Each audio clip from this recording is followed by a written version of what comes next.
Is it true what the draft proposal shows, that the Trump administration has softened its position, its stance on NAFTA, and changes to the treaty won't be as sweeping or as damaging to Mexico as many previously thought or expected? Well, let me start by saying that the media coverage of these notes was not exactly recognized by the administration, and they say that did not represent exactly their aim at how they want to negotiate NAFTA. But also, let me reassure you that nothing that we at the end do in NAFTA will be damaging for Mexico, because obviously there is a space for which we can do a win-win-win proposition. Some of the elements that are in that release probably reflect the general terms in which an agreement should be upgraded, modernized, or changed. But most of the time, these pieces of communication are done at a very high level of analysis, and you know always the devil is in the detail. So even each one of those elements that you read in that coverage can be extremely difficult to negotiate when you go to the specifics.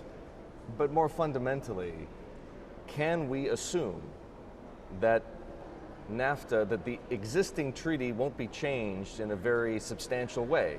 That's what the draft proposal suggests. Well, let me tell you that when you modernize an agreement, you are going to introduce very modern things, like things that didn't exist 20 years ago. So, such as what?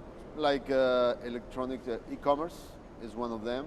Like the new approach in energy, because 20 years ago, North America was not sufficient in energy sources. And today, with the discovery of shale gas and shale oil, with the energy reform in Mexico, you have really a very different world in energy today. You have, like, for instance, new biotechnological medicine that was not covered 20 years ago. So those are very important changes that are going to be. Probably what you mean is that it will not be challenging or damaging for the Mexican economy, and that I can assure you, nothing that I agree on NAFTA is going to be against the interest of Mexico. Well, that's certainly the negotiating position you're going to go in with. I would do the same thing. But let's be specific about what is going to be part of the agreement. The energy industry, oil in particular, will be part of the new treaty. Yes. Software, e-commerce, and technology in general will be part of the new treaty. It will be a new approach to telecom that today is highly relevant. Go into a little more detail if you don't mind. But I mean, besides the areas that are new for NAFTA, what I can share with you is elements that when you hear the interviews of my colleagues in Washington, and we agree with some of those positions, like for instance, we have to strengthen the value content in North America, to bring production process to this region of the world, is one element. The other element that also I hear is very important for the U.S. is rebalancing of trade. Mm-hmm. Now, I'm very glad that President Trump has ordered this analysis of trade deficits around the world. Personally, as an economist, I don't agree on the approach that you should worry so much for trade deficits. But if you want to look at them, you should not look at just one country. You should look at the whole thing, because today the world is engaged in global value chains. You may have some deficits with some countries in order to try to have surplus with other countries. So when they look at this deficit, they will realize that Mexico-U.S. deficit is this size, relatively speaking, to the size of China and other countries. So at the end of the day, in trade relocation, Mexico will be willing to buy more from the U.S. We're already buying a lot. We're the second largest buyer of U.S. goods. But we can make an additional effort as long as you have supply process already in place to be able to supply to Mexico at a competitive cost. There's a lot of interest in what will happen to the rules of origin for the auto industry. How high would Mexico be willing to go on the rules of origin from the current average of what I understand to be 62.5%? One of the things I like about the new U.S. administration is that they are business oriented and that they listen to business. Trying to push artificially a content rule to a number that is so high to make the construction of cars not competitive is not wise. So definitely you can make an effort. Today 62.5% in NAFTA. Probably we can push it to, what, 70? That will be a good attempt. But now you cannot go to the extreme to to ask the car industry to build in 95%, because then you make cars built in America less competitive vis-a-vis China or Europe. But Mexico would be fine with 70. I'm not saying a number. I think that the industry itself, the US industry and the Mexican industry should analyze their potential to increase value content. I don't think politicians are the ones to decide what to do in an industry. What about the potential for a border adjustment tax? Right now, it doesn't seem like it has a lot of support, or at least enough support in Washington, but it could always make a comeback. Mexico has said it would respond if the United States were to impose a border adjustment tax. How would that response take shape? There are two elements to this. First of all, your overall fiscal policy. Your fiscal reform may imply reducing your corporate tax rates. That will make competition for investments very, very deep. So Mexico has to rethink our tax policy to keep being attractive for foreign investment. That's one element. The other element is a border tax may run the risk of violating principles of the World Trade Organization. Mexico, we will maintain our right to take our complaint to the multilateral trading system. What about the Buy America clause that the Trump administration seems to have a sincere level of interest in inserting into the treaty?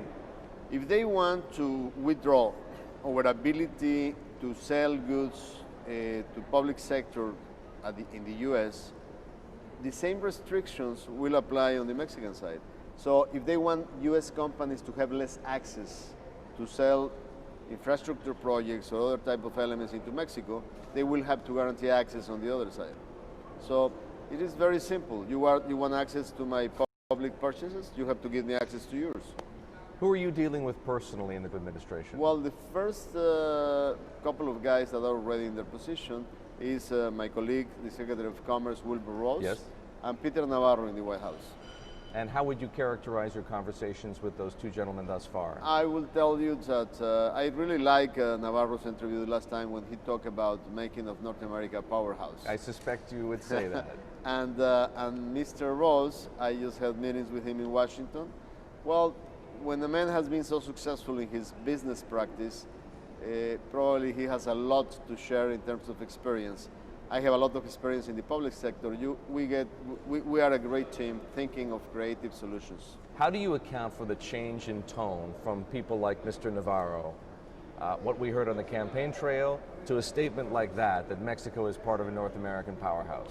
Because I think at the end of the day, that's true. I mean, if through this effort, we're able to bring back $1 of investment from China to the North America, regardless if it goes to Mexico, the US, or Canada, if it goes to Mexico, automatically it will help to reduce the deficit of the US vis-a-vis the world.